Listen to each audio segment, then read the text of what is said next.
I should be like you, Mel.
Ultimate on-demand destination for the UK's best fan-led football podcasts. Want authentic supporter insight on all things Bournemouth? Follow Up the Cherries in all departments on the TalkSport Fan Network. Club-dedicated content created by the fans, for the fans. Search TalkSport Fan Network.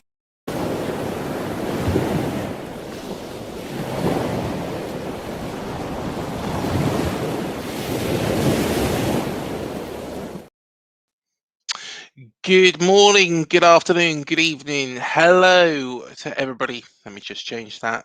I am on my own at the moment. However, Ollie should be with me very, very soon.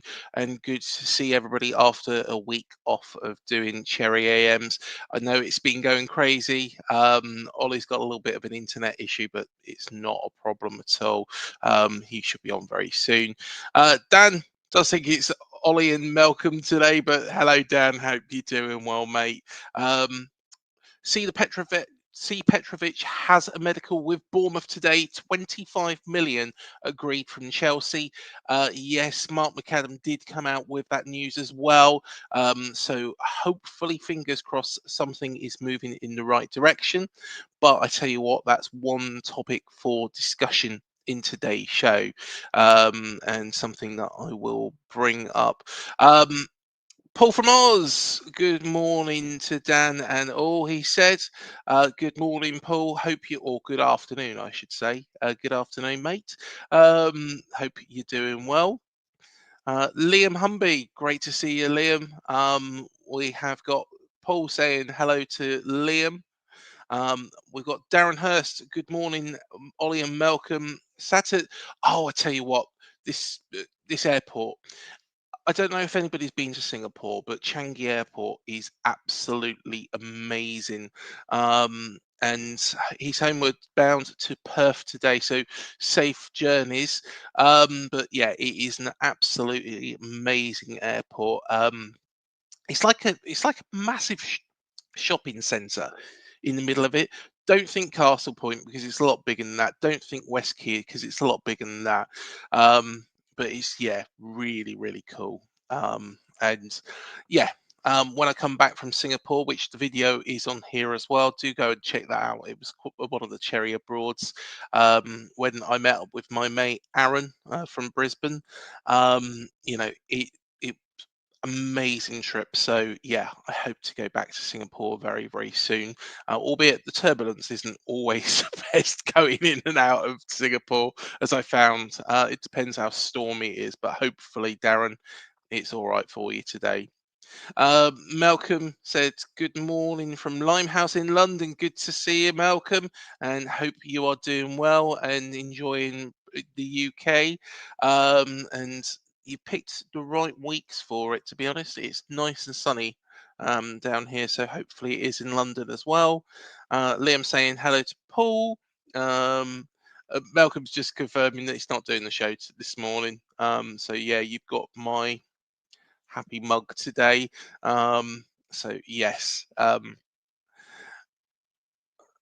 Paul has said, thanks to Liam, all good, mate. I'll just quickly run through these. Chris Hubble, good morning, Chris. Hope you're doing well.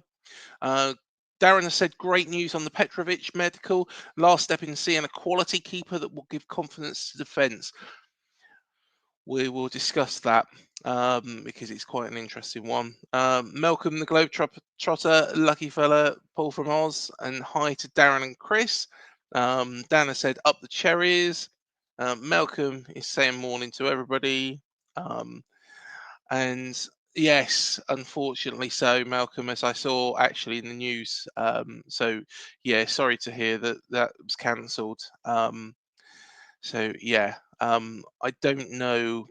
I don't know the reason, but I think it was the illness, wasn't it, of the main member of the band. So yeah, I think somebody actually has put a comment in here as well, but we'll get to that in a second. Good morning, everyone. Greetings from down under. Hello, David. Hope you're doing well. Paul Sands. Good morning, all. I wonder if that money was from the Kirke sale. Possibly. Possibly. I think, it's balanced in the books, really, isn't it? Nick Gillins, good morning, everyone. Paul from Ours has said good morning. Well done, Chelsea champions of the world, says Dan Short, and smashing England, smashing Wales 6-1 in the women's football. David DaCosta said hello to Paul. Everybody thinks it's Ollie and Malcolm. Looking forward to the great show. I think this was before I come on here. Long VAR check. Yeah, it was me. It was me. I was trying to get Instagram sorted. So yeah, I do apologise. And for some reason I messed it up twice. So hello to everybody at Instagram. Let's see who we have from Instagram. We have got Cameron Coville and we've got Fletch. Fletch has joined. Well, there we go. So there we are over at Instagram. No comments, but hello, good to have you with us. Paul from Oz, Jeff Lynn, really unwell, Malcolm, and upset about it all. I think, isn't it? Let me just have a quick look. Yes, this is Jeff Lynn from ELO. And it was meant to be the final show, wasn't it? But hopefully, fingers crossed, he makes a full recovery and you get to see him in concert at some point. And he manages to do that final show. And Malcolm said, yeah, he is quite poorly. No, we're talking about the band member here, Dan. Good morning to Chris. Good morning to Darren. Hello, Sean. How you doing, mate? Hope you're doing well. And we will organise some time to do that follow-up show as well. Bournemouth, my home team, and since I'm half Welsh, my national team. So not a good night. Fair enough. Paul, well done, Craig. You are the Lone Ranger, mate. I feel like it this morning. I've burnt a little bit, haven't I? And Joe Davison, good morning up the cherries. Right, cool. That's all of the chat for the moment. So, first thing first, let's have a chat about Geordie Petrovic, which does appear to be pretty much across the line with the medical happening today. My source, on my sources, to be honest, just going on to have a look at Mark McAdam, because he is the man in the know and he is the man that is always on the button. He has said he's going to have his AFC Bournemouth medical tomorrow, and it's quite interesting, to be fair, because it leads on quite nicely to the second part of this conversation. So the total deal is worth 25 million. It doesn't say on Mark's Twitter feed or X feed, whatever you want to call it, how it's made up. But Geordie Petrovic from Chelsea to Bournemouth is a deal agreed, and it looks like it is moving forwards. Now, my argument with this is that we have got a perfectly good goalkeeper in our ranks at the moment. And I'm not talking about Neto, because I think Neto's time has probably come to an end here. But I'm talking about Mark Travers. And I was invited on to a couple of Everton shows as well during the week. And they were very, very keen to have a chat with me about Mark Travers and, of course, his move potentially to Everton. Now, I don't understand this. I really don't understand this move. If it is going to happen, is that Mark Travers doesn't want to play second fiddle at AFC Bournemouth to a goalkeeper. He knows this football club well. He knows what we stand for. He knows, um, you know, why would he want to go from being number two at Everton at Bournemouth to being number two at Everton because he'll be behind the best English goalkeeper for some time in Jordan Pickford. I think it just doesn't make sense. It is a goalkeeper that plays out from the back that Indoni Iriola is looking for, and in all honesty, you know, Mark Travers can't do that as well as Kepa did, and I'm guessing Petrovic will do as well. But that also you can say that lies on Neil Moss and the training team, and the coaching team. You know, if they aren't able to get somebody, who uh, playing in that style, who has been here for some long enough, then maybe we need to look at introducing extra people into that coaching stuff. We've got the team. I'm not saying change the coaching team because the coaching team have done well with the goalkeepers that have been able to adapt to that game. But maybe we need somebody who is going to help Mark Travers play out from the back, work on his footwork. You know, maybe a little bit of time with some of the defensive coaches just so he can read the game a little bit better, and maybe we could have a goalkeeper that gradually gets better. um Interesting from Paul Sant here. A lot of Chelsea fans are not happy. They wanted him as their number one. um to be fair, you know I'm not against Jordi Petrovic coming in. I just think personally we should have, I honestly think that Mark Travers should be given a go. We can get the balls up wide to Semenyo, to David Brooks, to Sinistera, to Marcus Tavernier. We've got those players that can run up teams, and I just don't understand what Mark Travers has to do to get his place. Sean said, as I said, if we get a new keeper, sad news for Travers. Also, almost certainly, we need another goalkeeper or Dennis or the Australian one, a second goalkeeper. Hope you guys are you guys happy with that? Um, yes, Alex Paulson looks a very, very good goalkeeper. Is he ready? Probably not. He will benefit, though, I think personally, from a season at AFC Bournemouth now. If he is going to be playing number two to try and break his way into the first team eventually, he needs to. Have a season here. No loans. He needs to work with the coaching staff to make sure he's molded into a player who's ready to be called upon, who player who we can bring into FA Cup games. What does it mean for Will Dennis?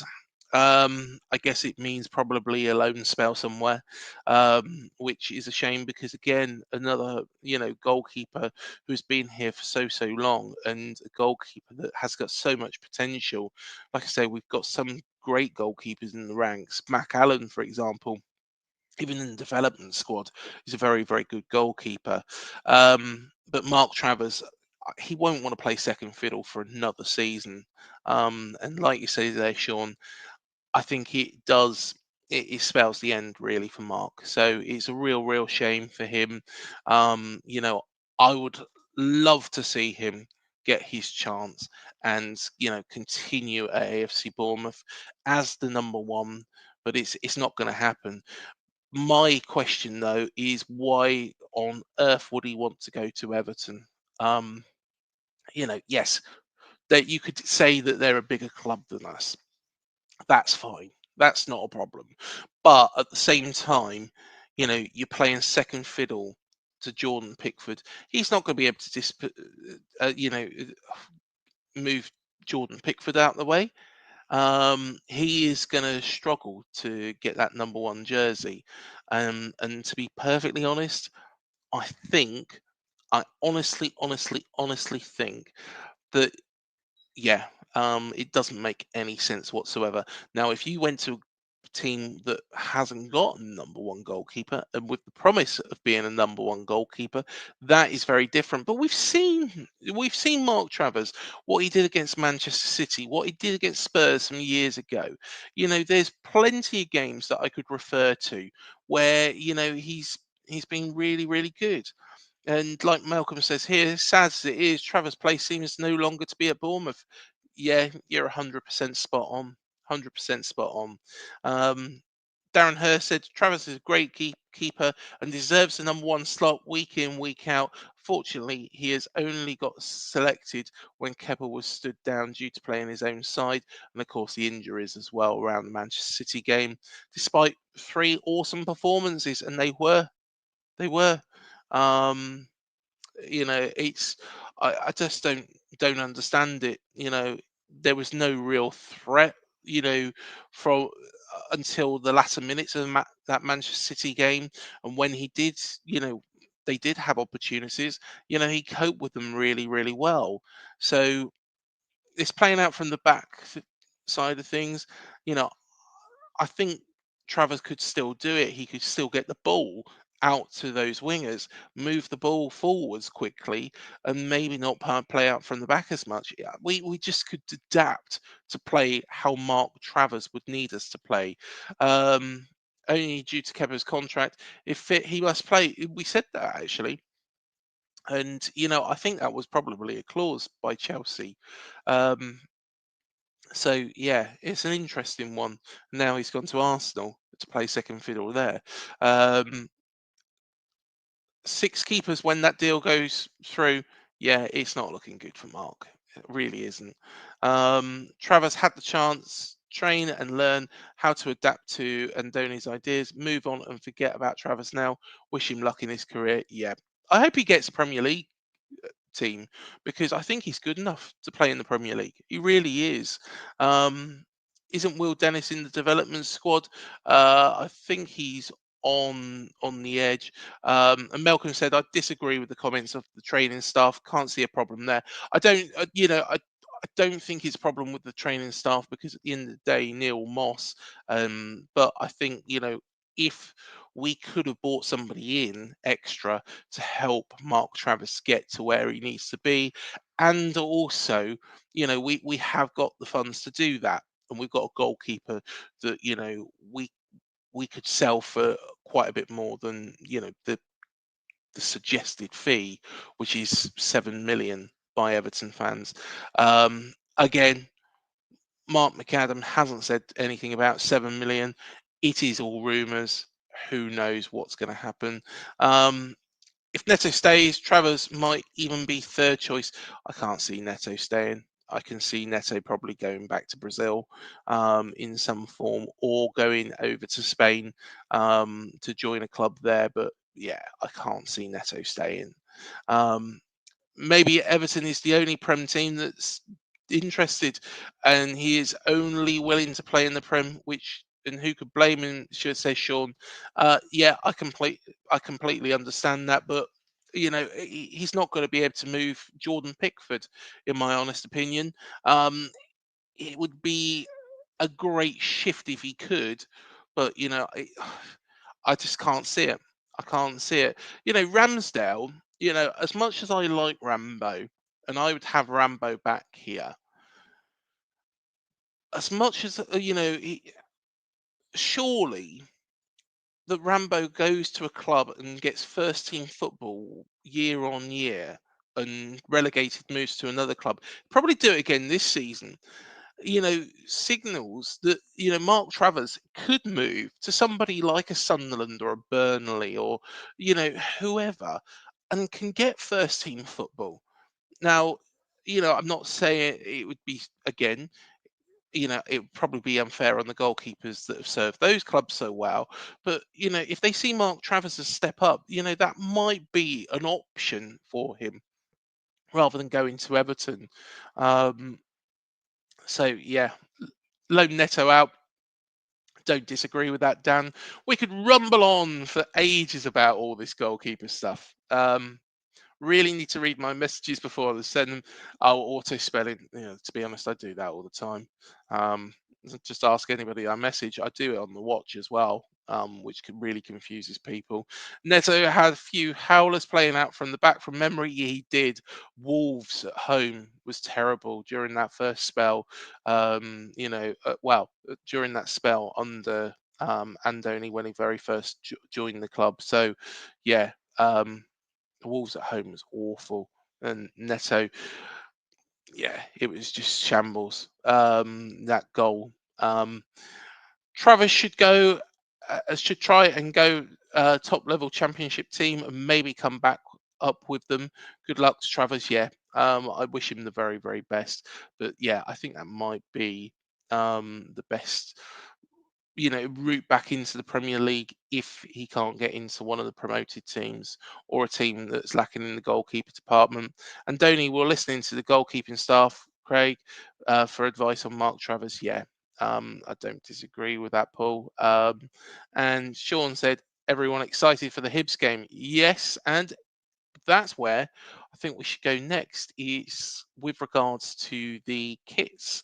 And of course, AFC Bournemouth are the late, well, uh, we've delayed releasing our kits yet again. And this seems to be a trend every single season, to be fair.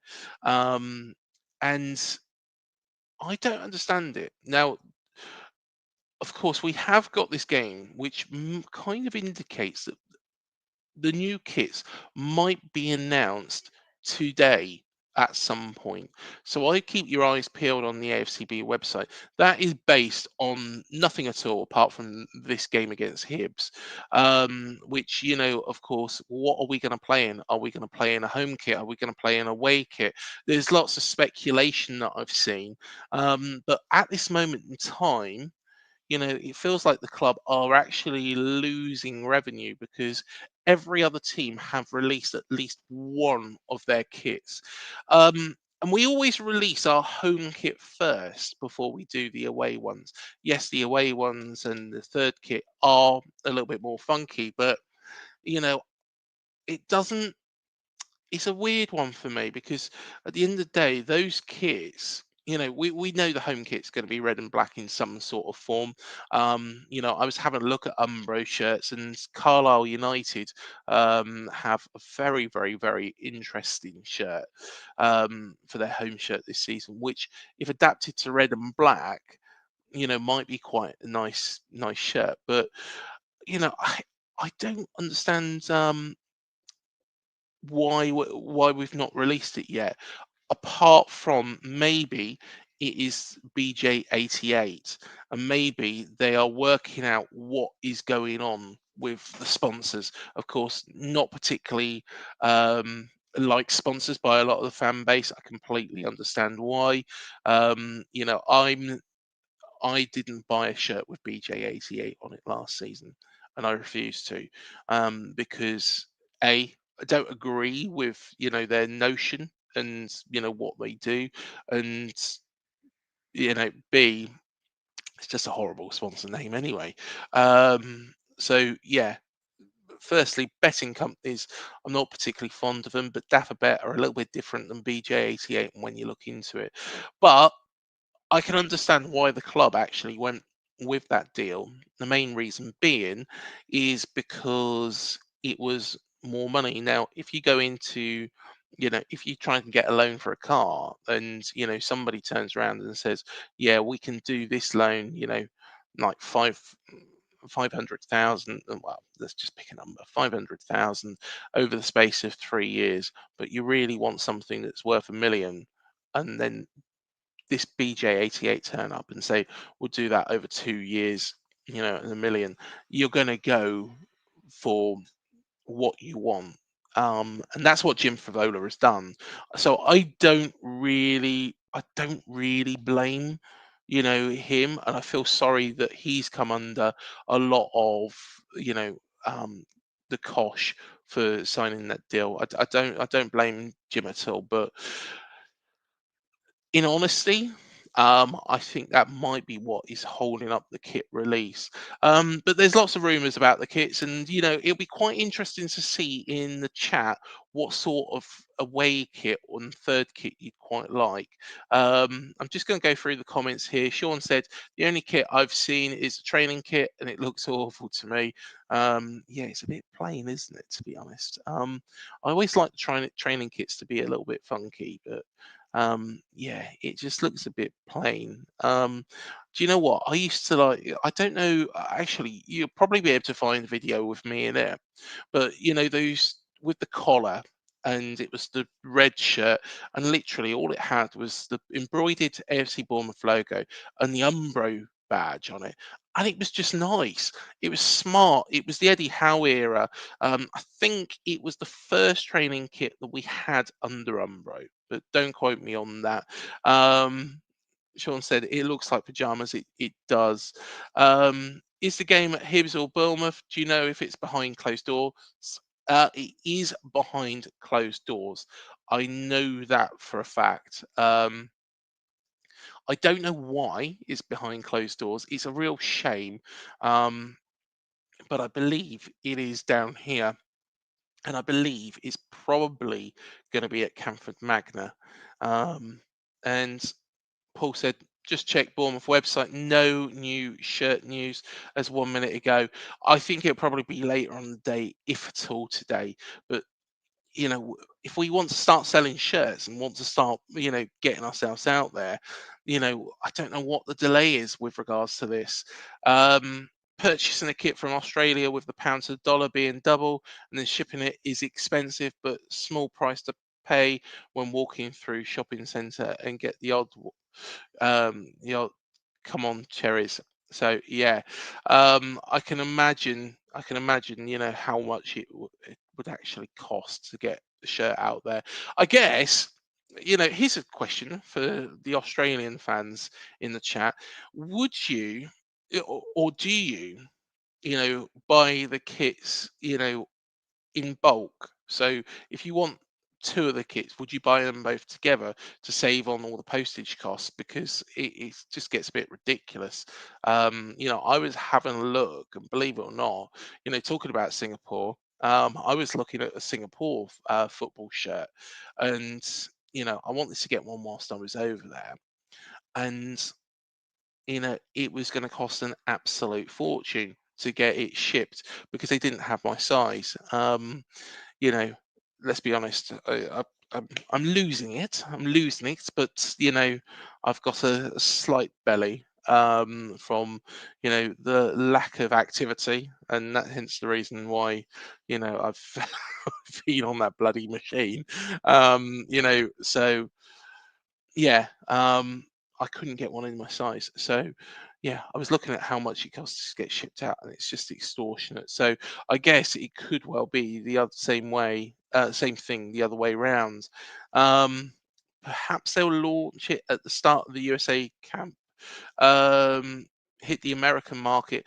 Yeah, I could imagine that. I think they might just go with these Michael B. Jordan ones for a bit of time as well. Just keep promoting those because they seem to have been restocked. Um, do you think? Do you guys think Zabania will stay? Is it starting to turn into a Kirke situation? Um, I think we're standing firm. I think we're standing firm. PSG don't want to pay it. The player probably wants to go. Let's be honest. Um, yeah, I think it could be a stalemate. Now, the last thing we want is an unhappy player walking around. In the photos we've seen Zabania always with a smile on his face, always looking really, really happy. Um, but yeah, honestly, in all honesty, everybody's going to smile for a photo, aren't they? Especially by the club. So yeah, we shall see on that.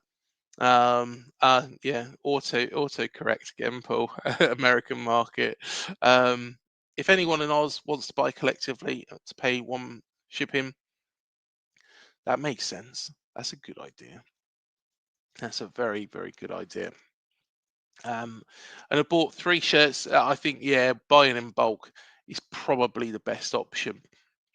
And Sean Sensible says, I always get my shirt at the end of the season when it's 50% off. Yeah, that's what I should do. What I do is something completely different. And, I just fall in love with the shirt, like last season, we was talking, me and Matt was talking about the new logo to celebrate 125 years. And I turned around and I said, wow, they should put that on a shirt. I'd buy that if it was on a shirt straight away. That would be a day one purchase. And the next bloody day, they actually do it. So it's like, right, okay, I'm obliged. Need to just go out and get it now, even though it's more expensive than the others. So yeah, I went and got that one. And then the last one I actually bought was the away shirt, which I actually bought this year, but it wasn't reduced. It wasn't reduced. It was staggered. I'll tell you why it was. I'll tell you why. No, it wasn't because no, I didn't have it when I went to Singapore and the UAE. It was the third shirt I bought just before that. So yeah, um, I bought that, just the third shirt, just so I could wear it over there. But of course, I wanted to get a sponsor list one as well, which that's kind of why I I got them all a little bit earlier. Zamania will stay, I reckon. I hope so. I really do hope so. But there's no point in keeping an unhappy player around. I don't think Zabani is that style of player that will, mope around and complain. I think honestly, he will continue fighting for the team. So yeah. Um, um, yeah, to be honest, the kits are ridiculous. Actually, Matt did a show, of course, with Paul from Oz. Fantastic, fantastic, fantastic show as well, Paul. Brilliant, brilliant show. Yeah, really looking forward to the next one and what you come up with. But yeah, we was looking at the shirt prices, or you was looking at the shirt prices, and £12.50 or something like that, I believe. Do correct me if I'm wrong, but yeah, that is what I think football shirts should be. Um, Paul's put, I remember when the club said they wanted to keep Zaba with us. I personally think he will stay. Yeah, no bargain sale for PSG. I think PSG just wanted to try and test the waters and, hope that we was bulk at it, not to have an unhappy player on the books. But yeah, good on the team for actually standing their ground. PSG have got the money. If they want Zabania, they're going to have to shell out. Um, yeah, that's fair enough. To be honest, football shirts are absolutely bonkers, aren't they? Absolute bonkers. But there we are. We have covered Jordi Petrovic today. We have covered Mark Travers. I will probably go into a lot more detail about Mark Travers and why I think he should stay at a later point as well. If it doesn't happen before then, there is rumours that Mark Travers doesn't think it makes sense, but again, they're not reputable sources. Um, I would love to see him stay here, and I can't see the benefit of him leaving and going to Everton of all teams. He needs to go somewhere where he's going to be number one, not bloody Everton. Um, and of course, we've talked about the kits as well. We will, as soon as those kits come out, cover those off as well. Um, any transfer incoming rumours? No, it seems like on a weekend it sometimes does slow it down a little bit, especially during the summer. But I'm sure things will start cropping out the work from tomorrow. So yes, and well, I won't be good any good at the other side of the discussion. Yeah, to be honest, it's the cost of shirts is ridiculous, absolutely ridiculous. But yeah, do hit the like, hit the subscribe, hit the bell button below. It helps this channel to grow. Also, do check out the videos. Paul spoke to Matt and they covered off a very memorable season for the club. Also, there is a celebrity star thrown in there as well, so do check that out. Oh, with Travers staying, no, that's fair enough. That's fair enough. I don't see the Everton. I don't see why he would go to Everton. It just doesn't make any sense. Hit the like, hit the subscribe, hit the bell button. Do go check out my video with Sean as well from last week. A really, really, really good show. And thank you so much for Sean for joining me. See you soon. Flying home this afternoon. You going back to Germany this afternoon? I didn't know that. Fair enough. Fair enough. Well, like I say, hit like, hit subscribe, hit the bell button below. Thank you everybody for joining us this morning, and we shall see you in the next one.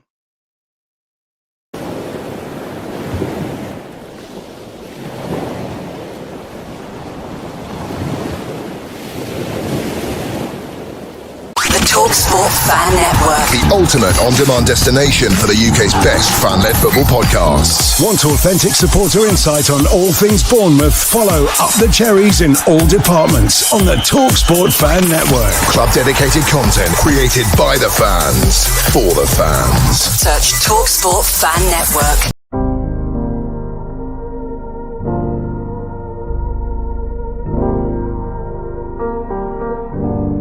I should be like you, Mel.